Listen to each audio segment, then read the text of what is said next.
Now, let me go to the lecture, if you allow me. And I thought of interesting topic, how to connect my experience in the Middle East with yours here in Russia, and try to make connections. And in trying to make those connections, I thought of three post conditions: post-COVID, and post-carbon, oil and gas, and post-FIFA, because the three posts are so similar to what we had experienced in Qatar and also what you experience here in Moscow and Russia. And I will do all of this under the umbrella of the inevitability of change. We need to change. We are architects and urban designers, and we have to keep on asking questions. So those are the three post conditions that I'm talking about: post-COVID, post-carbon, post-FIFA. And I think also I would invite you this evening to sort of do a bit of shift in thinking relating to the city and to architecture and urbanism, because I think I want to go beyond cities of the future towards the future of cities. This is very important, because when we talk about cities of the future, science fiction movies would come into our minds, and instead of considering how we are shaping the future of the city with our acts, particularly in the domain of architecture and urbanism. And then the second important issue that I would invite you also to consider is a shift from focusing on an image, how the city would look like, how the building would look like, versus how we are listening to the community, how we are putting a lot of energy to hear the voice of the people that would be related to this specific place or building. Another interesting concept that I want to also consider today is the notion of how we fall into the trap of labeling cities, right? So the UN Habitat would tell us that now we have to focus on sustainable cities. And then 2 years after that, they would say, no, focus on green cities. And then 4 years after that, they would say, no, smart cities are very important. And they keep on inventing adjectives for cities, right? Although city is a city. Moscow is a city even before the UN Habitat was invented, right? It's a place where people and place connected, where you manifest your traditions, your quality of life, and so on and so forth. So I would also invite you to go beyond all of these labeling and focus on how we use our energy as urban designers and architects and planners to create the best scenario for this interaction between people and places. So post-COVID, I wrote an essay, a published paper in one of the top journals in the US, and it was downloaded for 3,000 times in the first week of publication. And I called it Say No to New Normal, Say Yes to Normal. Remember during COVID that everybody was saying we are approaching the new normal? I don't know, what's the meaning of new normal in Russian? Nova forma, yeah, this is the one. New normal, right? New normal. Our life would change because of COVID. But then after we took the vaccine or whatever, we came back to the normal. So in this paper, I was suggesting that we had an excellent opportunity during COVID, because COVID, like any other human crisis, would push us to be more innovative and more creative, and incredible ideas and paradigm shifts would come as a result of confronting such challenges.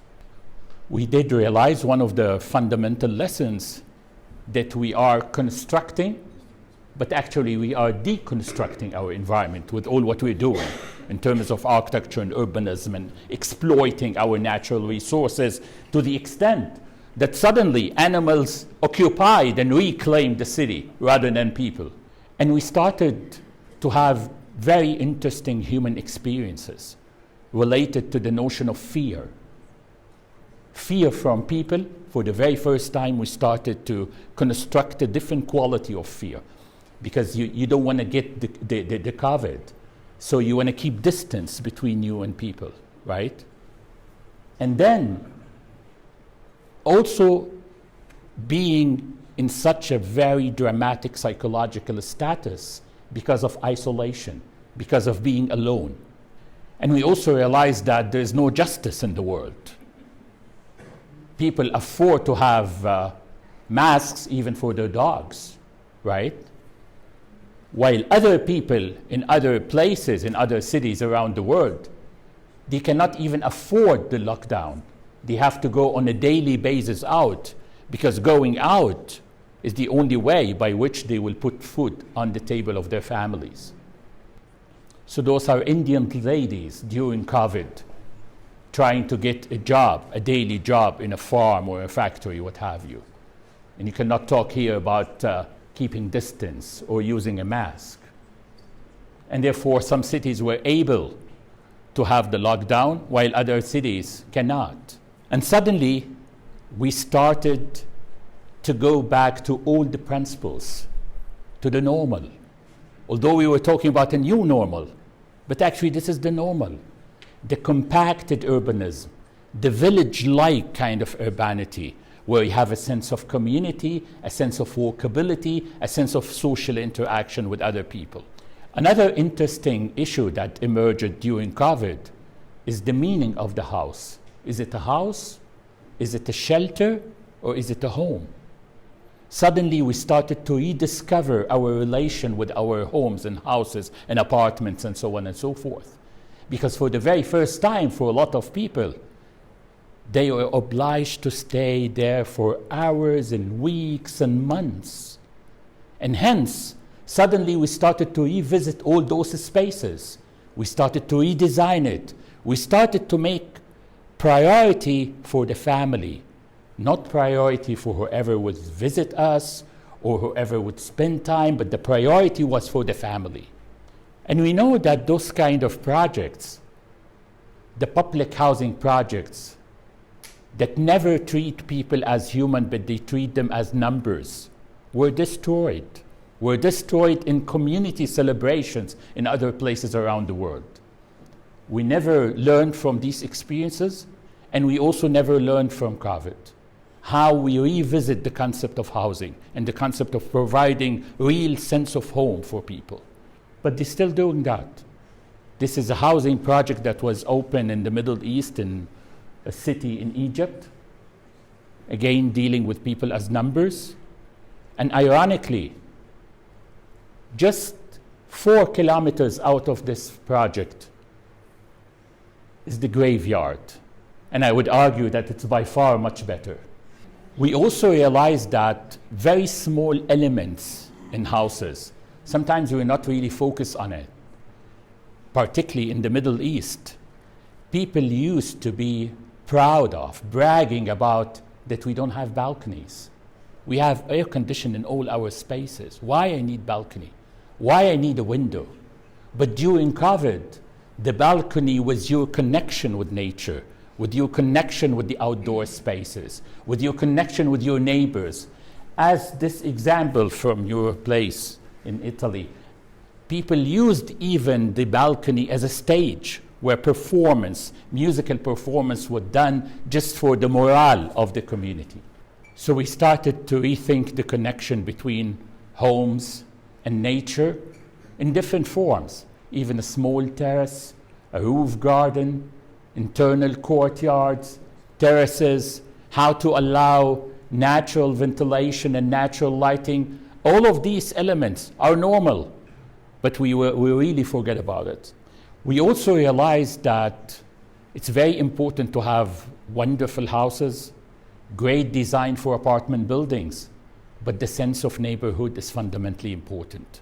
The first step after the lockdown was allowing people to just move around their neighborhoods. In our case in the Middle East, I documented cases where people for the very first time in their life living in this house, they started to have a relation with their neighbors. Not only that, in some cases, people realized that his colleague at work is living beside him. only 30 or 40 meters from him, but he was not aware of that. When he had the opportunity to walk around, they started to have this new social kind of relations and bonds. And the very final and important point is the pace of the city and the pace of places. We're not using our cars, we're not using public transportation, we're just walking. And with the act of walking, we started to have different pace in our spaces and places. And this space is allowing us to see each other, to look into each other's eyes, to say hi, and to start communication, and to start socialization. And this space allowed for a different kind of experience in the city. And we also did realize that community participation and listening to the local community is important. But when we talk about real community participation, because in a lot of projects, we claim that we are doing community participation when we bring the final outcome of our work and bring some community representatives and show them the final work and take from them some observations. But I think one of the fundamental lessons from COVID is that the inception of the project, the priority of the project should be generated from the local community, not only to show them the final result. Let me move to the post-carbon, my area, Gulf and Middle East. So I'm sure some of you know about the location of the Middle East, and also when I talk the Gulf countries, I'm talking about 6 countries: Kuwait, Bahrain, Qatar, Saudi Arabia, United Arab Emirates, and Oman. And the common thing between the 6 countries is the production of oil and gas, right? With different degrees, of course, but this is the common thing, and this is why they formed what they called the Gulf Cooperation Council. And we usually have, particularly in the West, specific perception about this part of the world. One perception would be so much related to what I would call it the Orientalist perspective, very emotional, very mystic, the Bedouins and the tent and the deserts and so on and so forth. Or, damn it, they have a lot of money. They don't know what to do with money. They're driving and they're getting a lot of women and driving Ferraris and Maseratis and I don't know what, right? I will try to construct a different point of views, because to be very honest with you, we cannot rely on those 2 perceptions with all the changes happening there. And instead of even when it comes to architecture and urbanism, and instead of the typical image about what we saw in Dubai, for instance, it's amazing when you look at the history of all of those cities in Kuwait, in Bahrain, in Qatar, and so on and so forth, that you will notice very interesting tapestry of places in the old urban fabric. Very simple, very modest, adhering to the environmental conditions, matching the social order and the relation between people. And then they discovered oil. And I love those kind of images because it shows you the dichotomy that was there. I mean, the Bedouin, the very simple Bedouin, and the plain, and the oil wells, and so on and so forth.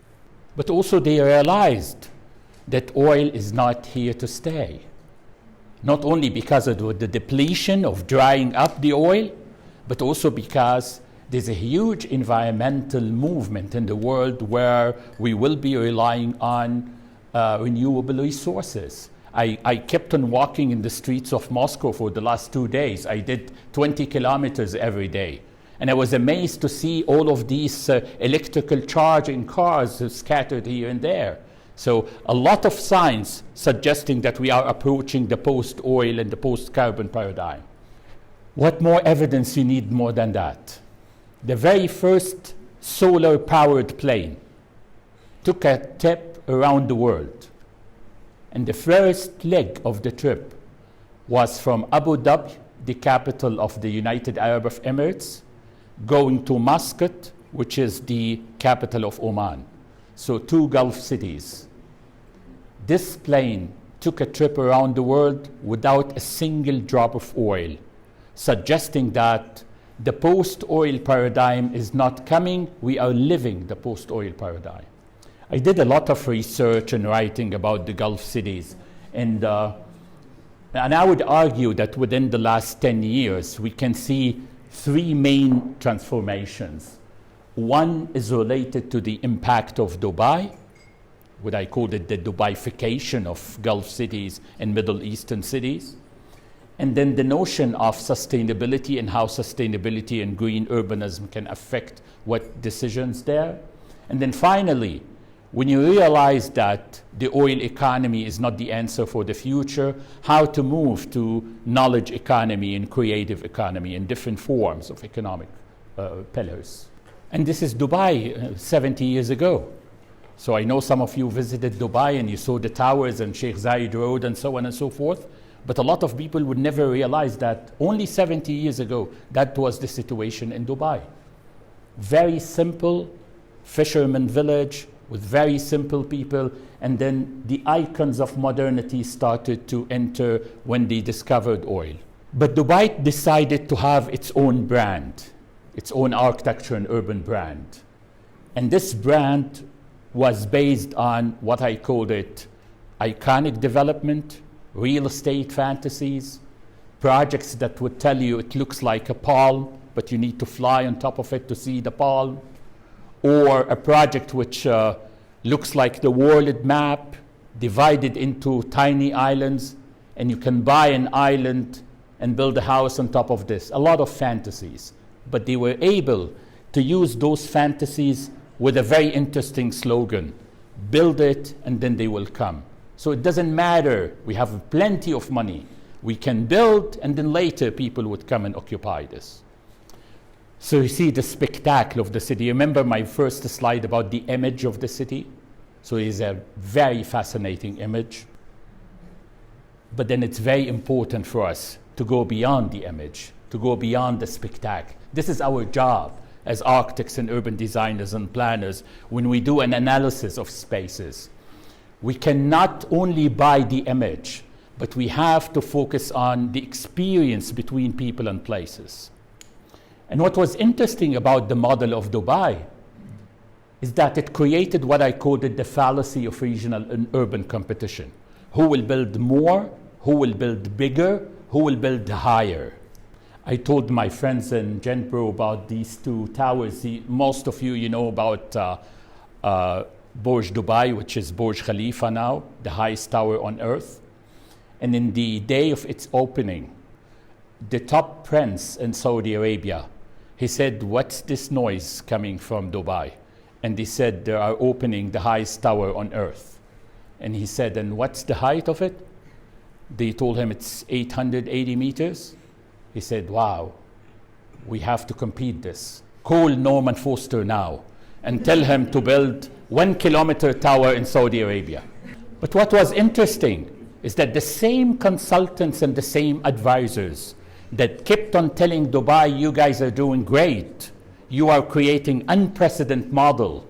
And then when they were hit by the financial crisis in 2008, 2009, and people left Dubai literally, the same people started to make fun of them, as you can see here in the cartoon.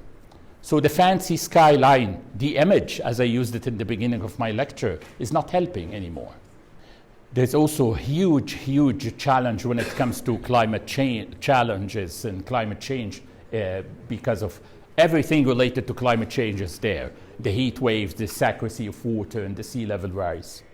Another interesting project, maybe you heard about it, and it was done also by Norman Foster. Norman Foster is very famous in the Gulf, called Masdar City. I don't know how many of you heard about it, but it was marketed for us as the new utopia, the 21st century utopia. This is a city without waste, using 100% renewable energy, and so on and so forth. But sustainability is not about creating a gated community. Sustainability is a concept of living. It has to be echoed in the whole country and also perceived and understood by the community. Otherwise, you will end up with this is the reality of Masdar now. It was also interesting in the last decade that a lot of Gulf cities, they started to realize that we need to brand our cities. We don't want to brand the cities with the skyscrapers and huge shopping malls, but maybe museums can be a good answer. So they started to build a lot of museums around the Gulf. And they hired the top architects again, I.M. Pei, Norman Foster, Rem Koolhaas, Nouvel, and so on. One of the interesting museums is the Louvre in Abu Dhabi, designed by Nouvel. And it's important because I will talk about him when we talk about Qatar, because also he designed the Qatar National Museum. But here, he used the old urban fabric of the city, very similar to the images that I showed you in the beginning of the lecture, as the sort of the articulation of spaces in galleries and exhibition halls and so on. And then he created this dome with different layers of steel structures to create very interesting tapestry of light and shade. Beautiful, beautiful space. But at the same time, the whole museum is totally isolated from the city, totally separated from the city. They start also to invest in universities and research centers because they want to retain knowledge workers and creative people and bringing people from different parts of the world to work and live. So one of the good venues for that is to establish universities and research centers.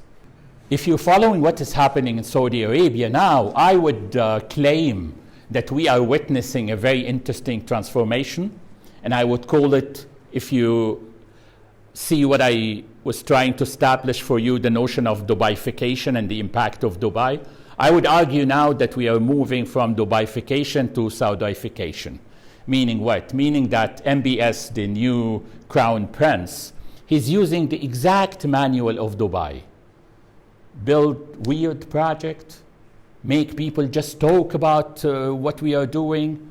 And he started with a project called The Line. I don't know if you heard about it. This is almost a 200-kilometer city covered with mirrors. And ironically, the same scenario of Dubai is repeated. The same, these are the internal spaces between the two mirrored walls.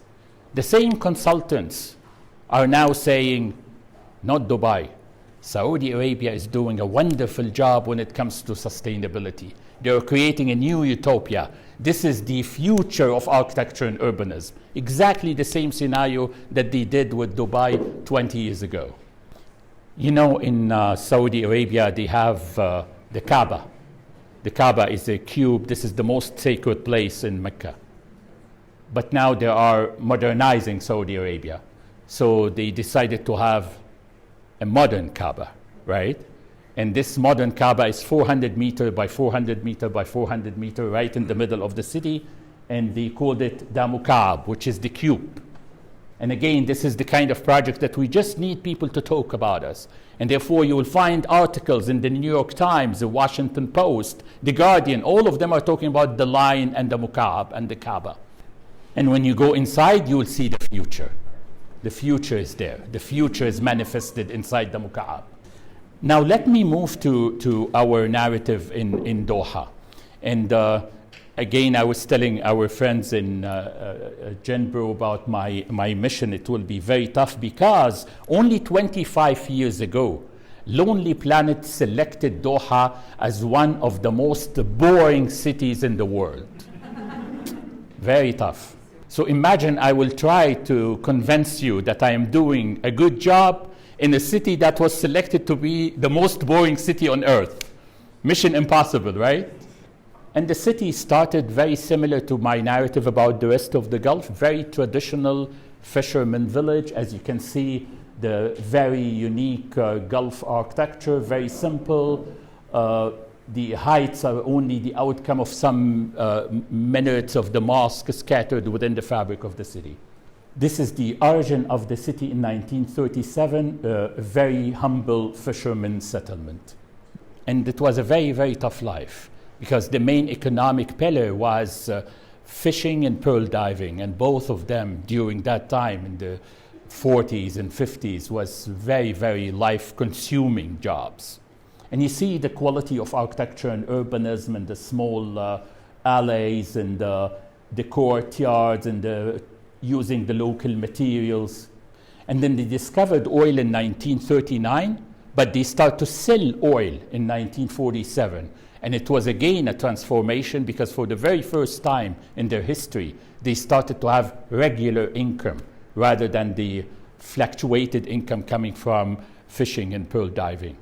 So you started to see also icons of modernity in the lower image here. Some cars, some paved roads, and also institutional buildings like small schools and health facilities.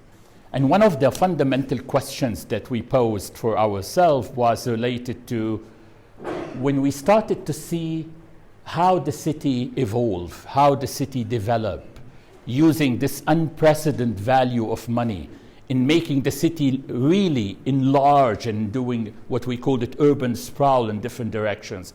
Is this growth? Is this development? And then we put a question mark. Are we going to keep it as such, or we need to have a stop and pose questions regarding the future of the city?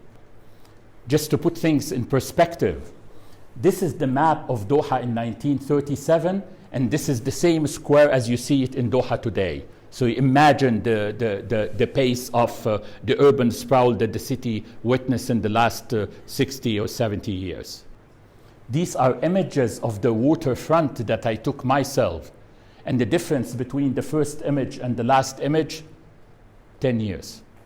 Only 10 years. So see the pace. See the pace of development happening every 2 or 3 years. This is the very first 5-star hotels in Doha called Sheraton Hotel and Convention Center. This is in late 80s. And the same area, 15 years later, and the same area now. This is what I called it, the Dubaification of Doha.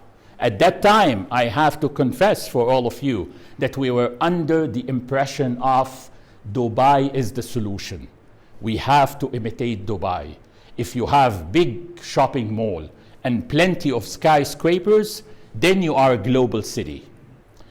But then we started to have a committee of architects, urban designers, planners, intellectual people, and we started to ask ourselves questions related to we need to have our own identity. We need to have our own story. We do believe, and personally I wrote about this, that each city has its own narrative. Each city, it's exactly like people. Each one of us has his or her own story. And we should dwell on that. We should emphasize this rather than imitating another model. So instead of copying a global model, why you want to be like New York or Shanghai? You don't want to copy a global model.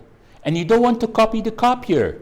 Because if you imitate Dubai, you are imitating the copier. So you have to go for a third scenario. You don't want to copy the global model, and you don't want to copy the copier. You have to invest in your own story. So how you do that? You do that by focusing on what you have. You have to use the brains of the people that get together in those kind of councils and advisory boards. And you start to question, what do we have in terms of historical assets and heritage, natural components? What are our aspirations? One of which would be hosting mega events, how to prepare our cities for that, how to go for the knowledge-based urban development that is related to attracting knowledge and creative people, and so on. Another decision was related to how to stop this sprawling of the city. If you keep on this scattered urbanism, people would keep on driving cars, moving between different places. Although, either in the heritage of the city, the very compacted urbanism, or even very old ideas, like what the very famous architect Richard Rogers wrote, a beautiful book, very tiny book, but very valuable, Cities for a Small Planet, where he was talking about, instead of having the independent zones, let's go for integration. Now they are calling it 15-minute city. But all of this is part of I'm sure that this is part of even a lot of Russian cities, that this notion of compacted urbanism, the notion of walkability. So the very first decision that was on a planning level, to move the city into a number of urban centers. And all of these centers are occupied with public spaces, green spaces, mixed development. And in the heart of all of these centers, you have one of the metro stations. You have one of the hubs for public transportation. Another interesting idea was how to transform Doha into a model for knowledge-based urban development. So suddenly we moved from building skyscrapers and shopping centers into research centers, universities, museums. In the heart of the city, we created the knowledge heart. And this heart, we called it educational city. But it's not gated community. It's well connected with the rest of the fabric of the city. Not only that, we inserted within the educational cities 3 important elements that speak to the community: a national park, the national museum, and the national mosque. And by doing that, we are inviting people to interact within this education and research entity. I will explain later in more details, but in all of these buildings that constructing the city, we invite architects to be creative and, more importantly, to use new architectural language that would speak our moment, would speak our contemporary condition, but one way or another is related to our heritage and related to the climatic condition. So in other words, literally, we were telling them that we need architecture that would provoke questions, would stimulate the mind of regular people, not architects, not architectural critics, people walking. We want people, while walking in the streets, to stop and reflect and contemplate. Even when it comes to the buildings that are so prototype, even because of religious reasons, like the mosque, they have specific, very strict elements, the domes and the minarets and so on and so forth. But we said, we're not using minarets anymore. Minarets are becoming more symbolic elements rather than functional elements. So we have to revisit all of this. And we gave the freedom to question the meaning of the mosque, the relation between the prayers and the place, the relation between the mosque and the outdoor space. And we ended up with very, very interesting examples, again, scattered around the fabric of the city. And more importantly, also the idea of that the mosque is a place for worshiping, for praying. But this is not acceptable in our contemporary time. We need the mosque to be more interactive and active component. So instead of designating a place for the mosque, we transform it into the old concept of kuliya. Kuliya means that it's a place for education, it's a place for entertainment, it's a place where you have a good library, where you can have a nice sandwich or a nice cup of tea, where you can mingle around in the garden, and so on and so forth. And hence, the place created sense of belonging between the city dwellers and the space. All the city centers in the Gulf, Manama in Bahrain, Kuwait, Jeddah in Saudi Arabia, Doha in Qatar, and so on and so forth, were abandoned by their people in the late 70s, early 80s, because they have a lot of money and they don't want to live in the old courtyard houses that reminding them with the poverty, with the struggling years, right? So what did they do? They opened the American magazines and they cut pictures of houses from Florida and California, and they went to architects and they said, we want like this in the suburbs of the city, and they totally abandoned the heart of Doha. So one of our top projects was how to bring people back to the heart of the city in a way that it's contemporary, it's related to the heritage, it's also sustainable, and it's also encouraging walkability. And we stayed for more than 2 years doing research and doing analysis, which resulted in the end with volumes of architecture and urban guidelines that were delivered to the architects and urbanists that work in the project to guarantee that they would achieve the highest levels of creativity, but at the same time they would adhere to the main principles and concepts, one of which is how to move from what we called it, those are some of our sketches, the scattered urbanism, that the car is the solution. You use the car to move back and forth between the different scattered entities and social facilities, as opposed to learning from the past, learning from compacted urbanism, learning from how this center used to be, a very walkable and very intimate urban setting. Some architects, when they talk about using heritage or creating authentic designs, they fall into the trap of copying and pasting. And we also reject this. We reject the idea of that you look at the heritage only as a group of visual vocabulary. And when you repeat this visual vocabulary, you are under the impression that you are an authentic architect. You are preserving the heritage. Actually, you're not. Because number one, you are just dealing with a skin-deep kind of treatment. Number two, you're not expressing your contemporary moment, right? So how to do that? How to be able to look at the heritage and learn from it, and at the same time, create new patterns, new principles, new concepts of every single detail, from the urban level up to the shapes of windows and shapes of ornamentation. We were able to preserve part of the old buildings, and all of them were rehabilitated in new functions related to the community needs and priorities. And therefore, I really love this image. I said that to my friends in Genbro too, that it shows the two main transformations that I shared with you. The authenticity, which is also speaking to the contemporary time, digging deep into your heritage, but yet you are creative, overlooking the imitation of Dubai. So you see a very interesting confrontation here, as if it's a dialogue. There is a sort of dichotomy, but yet there is a sort of a dialogue between what we used to do versus what we are trying to do now. So in 2010, I was drinking a coffee in a traditional souk in Doha, and then I started to hear people screaming and crying and running and screaming and crying and running. I don't know what the hell is going on. And I said, what's going on here? They said, we won hosting the FIFA 2022. And generously, you guys passed the ball to Doha. So those four pictures are telling exactly how we thought about the whole idea of post-FIFA from the beginning. We posed the question of the post-FIFA even before doing the FIFA. Meaning what? So we won the host. President Putin generously passed the ball to us. We have the financial resources and we know that we can do it.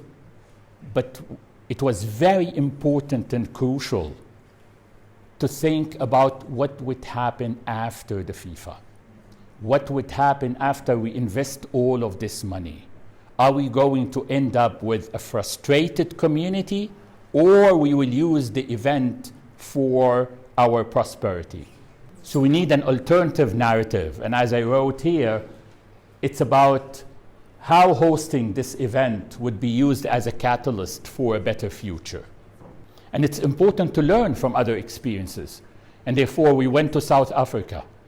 We went to Brazil. We came here to learn if the event helped the community or not. This is fundamentally important. I remember in we saw a lot of problems in Brazil, but I remember I recall this vividly in South Africa when we had a lot of meetings with community people and even regular people in the streets.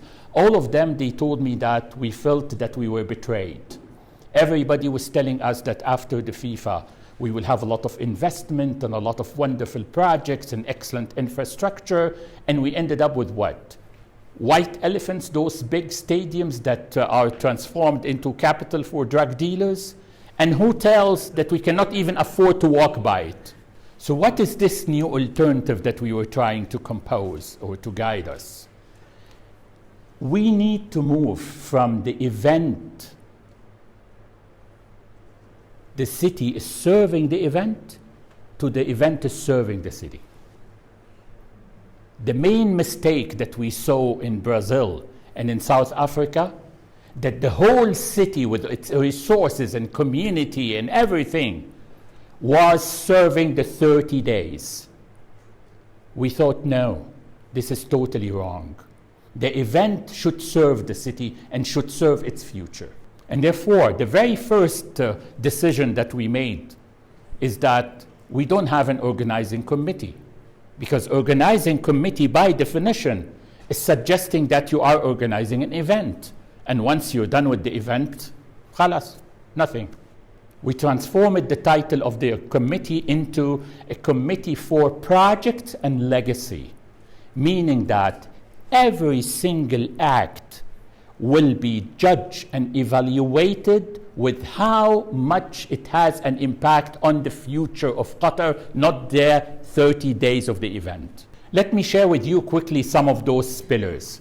For instance, the FIFA would ask for stadiums and would also ask for what they call the training camps for each team. But they will never tell you where. It's our decisions. So we started to allocate all of these stadiums within different parts of Qatar where people there, they need sports facilities, and also they need a new catalyst of development, because stadiums in our contemporary time now, they are not only about football games. You can have bazaars, you can have ceremonies, you can have concerts, you can use it as an outdoor and open space, and so on and so forth. And the stadiums are iconic development and iconic pieces of architecture and Zaha Hadid and so on and so forth, but also we're not going to have this capacity. 60, 70, 80, 90,000 spectators. We'll never use that. So even before the construction of the stadiums, you okay? Even before the construction of the stadiums, we were searching the world to find the company that can have a very creative dismantling of the seats. And hence, we will lower the capacity of all the stadiums to the normal sports activities in Qatar, 25,000 capacity. And the rest is already on the move towards East Asia and Africa, where they would have legacy outside of the boundaries of Qatar to establish different stadiums for them. Transportation. I showed you that we started with the Gulf people, they like Rolls Royce and Ferraris and Maseratis and whatever. How to convince them to move into public transportation? Let's use this financial resources to create state-of-the-art metro system that would literally cover all metropolitan Doha with all its different spaces. To me, this is a very important picture. I know some of those guys in this picture. And I know that they have Ferraris and Maseratis. Literally, they have Ferraris and Maseratis. So to be able to convince those people that moving within the city and its different spaces is better, faster, and healthier by using public transportation, I think this is fundamental transformation. And instead of building a lot of hotels, let's use our creativity in accommodation. Different scenarios, floating hotels. We asked a lot of what they call it, flowing hotels that move around the world. They will dock on the shores of Doha and then they can use it as hotels. We have desert camps because you can move from the heart of the desert to the heart of the city within 45 minutes. So suddenly you have a wonderful experience of campfire and barbecue and whatever and sleeping in a beautiful tent, and then you go to watch the game. Or that was also very interesting, that we created a sort of patriotism by having a program called Host a Guest.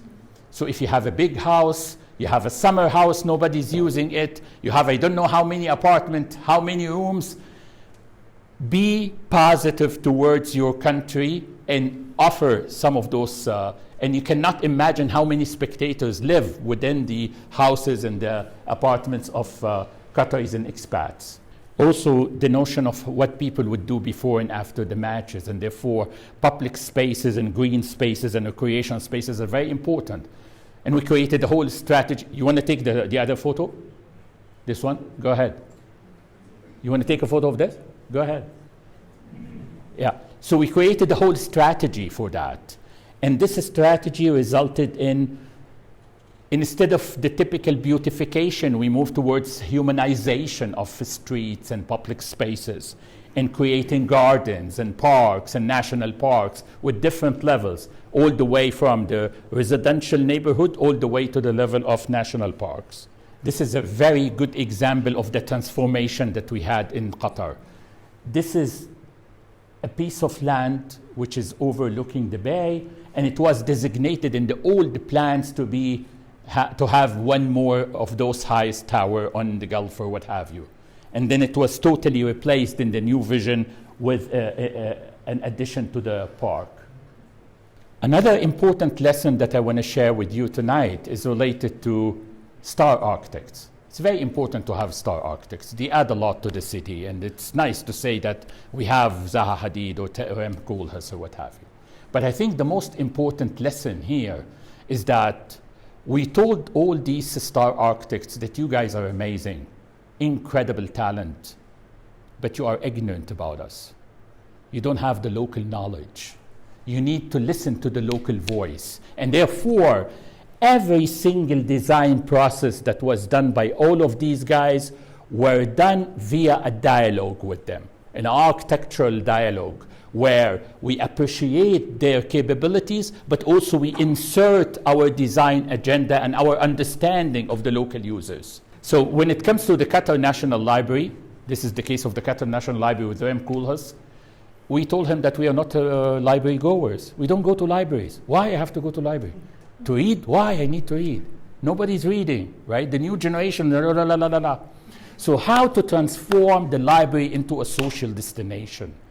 And to be able to do that, you have to literally suck the people inside the main space. And then once they're inside, it's not library anymore. It's a social destination. It's a club. It's a place where they can relax and have a good time and eat and drink and do everything. And hence, the energy of the young generation and the energy of the families moved all the way towards the National Library.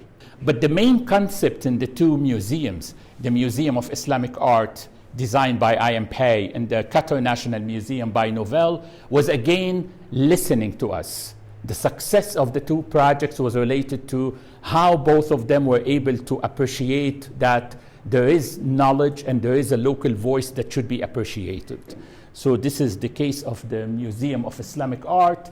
I Am Pei said, I am excited about designing the project, but we told him that geometry, Islamic geometry is very important. It's not about arches, it's not about the mashrabiyas, it's not about the visual elements, but the beauty of the depth of Islamic geometry. And you have to use this to create the spaces. And then we added to this that it's very important to have a public space adjacent to the museum where people can have an interaction between the spaces and the green or recreational picnic places and the museum.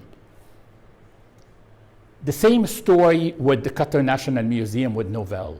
We used to have an old palace in the center of the land designated for the museum, and this is my hand in one of the workshops, and we told him, instead of the typical process that we do for signature architects by cleaning the site, they asked, Zaha Hadid once told me in Dubai, they cleaned the site for me. Clean it meaning that destroy everything. I want to start everything clean, right? We said, no, this old house is a chapter of the history of the city and the history of the museum. And then you articulate your design around it, and using the desert rose, which is an element in the desert in Qatar, consisted of all these intersected desks that was used to create the new volume. To maximize the relation between the museum and the city, we told him also that we need very blurred boundaries, to the extent that people, they don't know if they are in or they are out. So blurred boundaries. And you see here the sequence of the all different chapters of the city, the old chapter, the contemporary chapter, and the future. So I would conclude by saying that what we were trying to do as an alternative approach is definitely engaging people, celebrating cultural diversity, public spaces, streets, culture of walking, and so on and so forth. And thank you so much. I'm sorry for taking a lot of time.